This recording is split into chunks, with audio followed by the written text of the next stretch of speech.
2.8 exercise है और इसमें जो हमने फैक्टराइज करना है तो वो किस तरह की फैक्टराइजेशन है, फैक्टराइजेशन बाय ग्रुपिंग।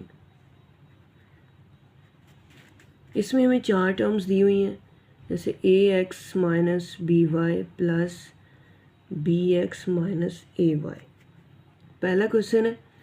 तो अब यहाँ पे हमें 4 टर्म्स दी होंगी और चारों में क्या हमने ग्रुप बनाने हैं, 2 2 के ग्रुप बनाने हैं, तो इसको कहते हैं फैक्टराइजेशन बाय ग्रुपिंग। अब यहाँ पे देखें ए एक्स माइनस बी वाई, ए एक्स और बी वाई में कुछ भी एक जैसा नहीं है।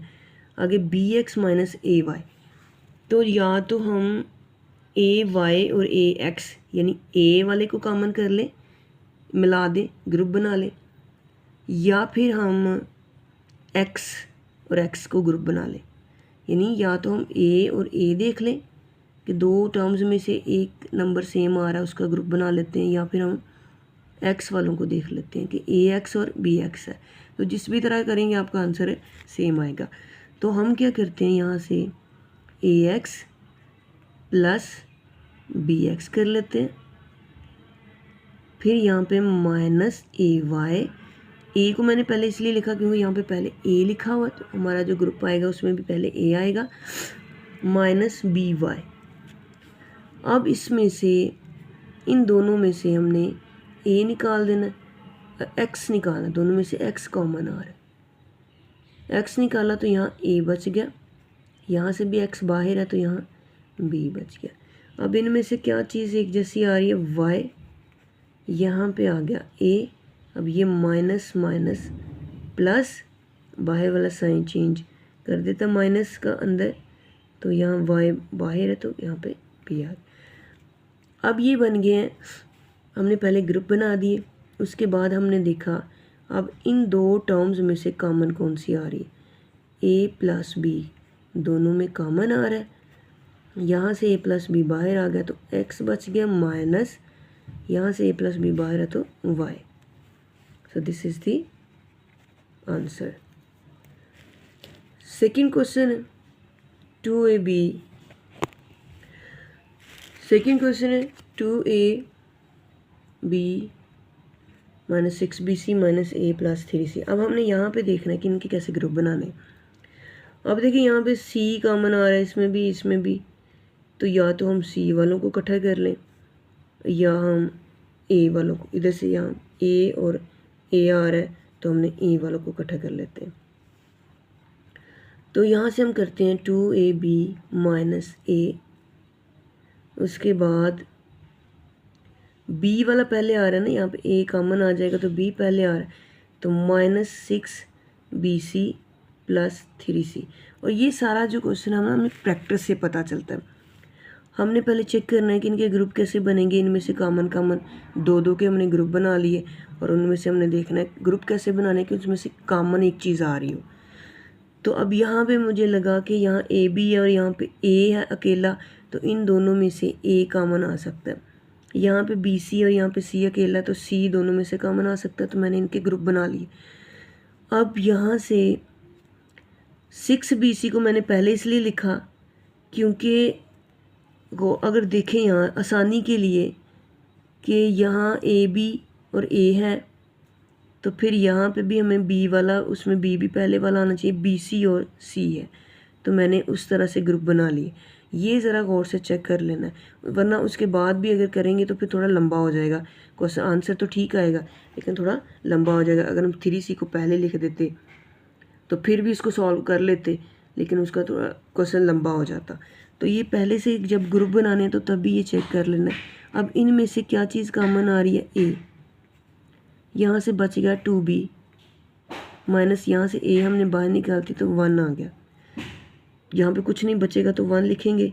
यहाँ से एक तो c बाहर आ रहा है और यहाँ 3 है और ये 3 के टेबल में 6 भी आता है, 3 2 6, तो 3 दोनों में से आ रहा है, 3c यहाँ से भी निकाल लिया और यहाँ बच गया 2b, बाहर माइनस है तो प्लस माइनस माइनस, 3c बाहर है तो यहाँ पे 1 आ गया। अब इन दोनों में से क्या कॉमन आ रहा है,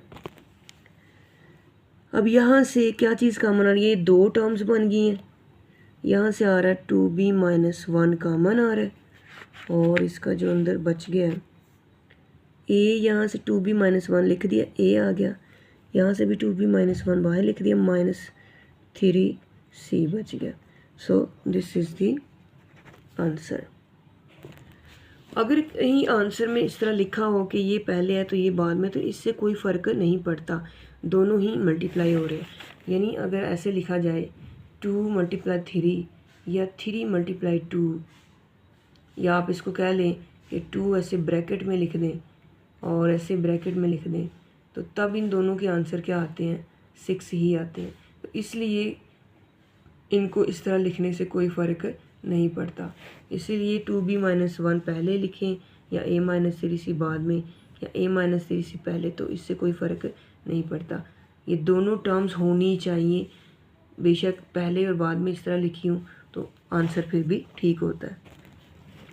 अब ये जो क्वेश्चन नंबर 3 है, x² + 2x - 3x - 6, यहाँ पे ग्रुप बनाने की ज़रूरत नहीं है, क्योंकि यहाँ पे देखें 3 टर्म्स में x आ रहा है, ठीक है। तो हम इसको कैसे कर सकते हैं कि हमने चूँकि कर रहे हैं फैक्टराइजेशन बाय ग्रुपिंग, तो हम इसको पहले दो का ग्रुप में ले लेते हैं, हम बाद के दो। तो किस तरह करेंगे, इन दोनों में से x 2 दफ़ा आ रहा है, ये आसानी के लिए, इसको बनाने की ज़रूरत नहीं है। और ये 6 है, तो यहाँ से 2x आ रहे हैं, यहाँ पे 1x है तो 1x कॉमन आ गया, एक अंदर, प्लस यहाँ से x बाहर है, ये 2 लिख दिया, माइनस यहाँ से 3 क्यों कॉमन आ रहा है, क्योंकि 6 जो है 3 के टेबल में भी आता है, 2 × 3 = 6, तो 3 जब बाहर हमने निकाल लेना है, और यहाँ से x बच गया, माइनस माइनस प्लस, और यहाँ पे 6 है तो 3 2s are 6 होता है, 3 हमने बाहर निकाल दिया, यहाँ पे 2 बच गया। जब इस तरह की ग्रुपिंग फैक्टराइजेशन करते हैं तो ये देखना है कि ये वाला जो ग्रुप बन रहा है ना, हमने जो ग्रुप लिए हुए हैं वो इस तरह के होने चाहिए कि आगे नेक्स्ट जो टर्म है ना उसमें ये वाली जो ब्रैकेट्स में है ये दोनों में सेम आना चाहिए। अगर ये कहीं पे अभी आपका साइन भी गलत हो गया तो इस मीन कि आपका सोल्यूशन गलत जा रहा है। अब इनमें से कॉमन क्या आ रहा है, x + 2 और यहाँ से x - 3। अब ये सारे, इसका कोई ट्रिक नहीं है कि इसको कैसे करना है या किस तरह करना है, या आपने सिर्फ 4 टर्म्स दी हुई हैं, डायरेक्ट आपको 4 टर्म्स दी हैं, आपको पता चल गया कि ये किस तरह करना है, हमने फैक्टराइजेशन बाय ग्रुपिंग करनी है, यानी हमने इसके ग्रुप्स बनाने हैं 2-2 के। अब ग्रुप आपने किस तरह बनाने हैं कि आपने देखना है कि 2-2 में कॉमन चीज़ क्या आ रही है। तो अब यहाँ पे तो तीनों में x था, तो हमने ग्रुप नहीं किया, हमने छेड़ा नहीं इसको, हमने क्या किया कि पहले 2 में से कॉमन ले लिया और अगले 2, इन 2 का ग्रुप बना लिया और इन 2 का ग्रुप, तो इसको डायरेक्ट कर लिया। ये सारा क्वेश्चन आते हैं प्रैक्टिस से। नेक्स्ट क्वेश्चन है, this is the answer.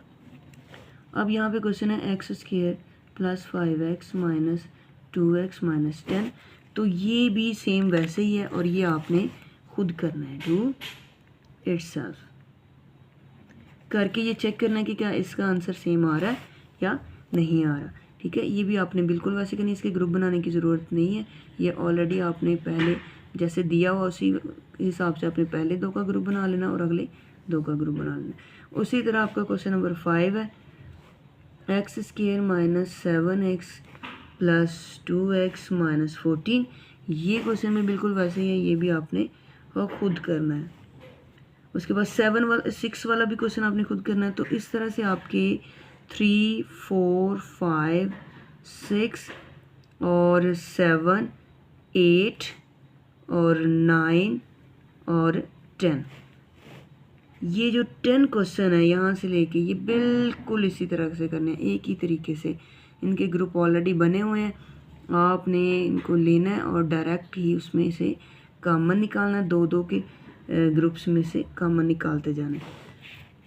Next question है एक क्वेश्चन नंबर 11।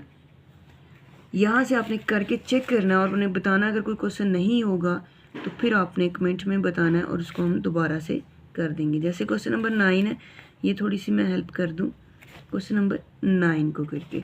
तो इसमें से कॉमन क्या आ रहा है, इनके ऑलरेडी बने हुए हैं ग्रुप्स बने हुए हैं, तो इसमें से कॉमन आ रहा है x एक एक्स हमने अंदर लिख लिया, यहाँ से 7 एक्स हमने बाहर निकली, यहाँ से 5 एक्स और प्लस माइनस माइनस और 35 5 के टेबल में कहाँ आता है 7 5 सा 35 5 हमने बाहर लिख लिया और 7 यहाँ पे।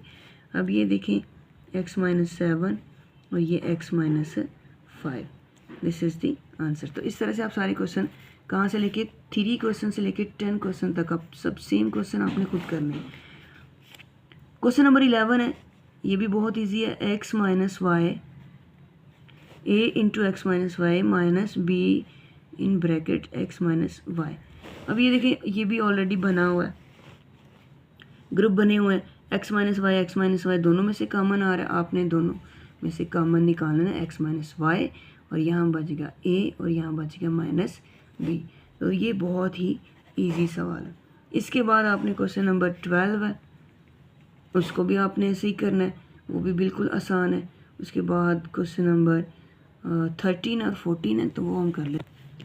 13 और 14 वाला क्वेश्चन बिल्कुल सेम है, ये भी आपने खुद कर लेना इसी तरह। अब इसमें से भी देखें क्या चीज़ कॉमन आ रही है, ये ऑलरेडी उन्होंने लिखा हुआ एक स्टेप, तो ये एक टर्म और ये दो टर्म है, दोनों में से कॉमन आ रहा है P Q minus R S, ये हमने बाहर निकाल देना। अंदर यहाँ पे क्या बच गया ए स्क्वायर, ये हमने बाहर निकाल दिया, प्लस ये चीज़ बाहर है तो यहाँ पे B square. So this is the answer. उसके बाद है क्वेश्चन नंबर 14, वो भी ऐसे ही है, A B into X plus 7 plus C D into X plus 7। तो इनमें भी ये दो टर्म्स हैं कंप्लीट, ये एक टर्म ये और इसमें से कॉमन आ रहा है एक्स प्लस 7 और यहाँ से एक्स प्लस 7 बाहर है तो ये आ गया ए बी, यहाँ से भी एक्स प्लस 7 बाहर हमने निकाली तो प्लस सी डी। सो अब इनमें से आगे कोई कॉमन नहीं निकलता, कोई फैक्टर नहीं निकलता, तो दिस इज़ दी आंसर। तो इस तरह से 2.8 है वो कंप्लीट एक्सरसाइज हो गई है।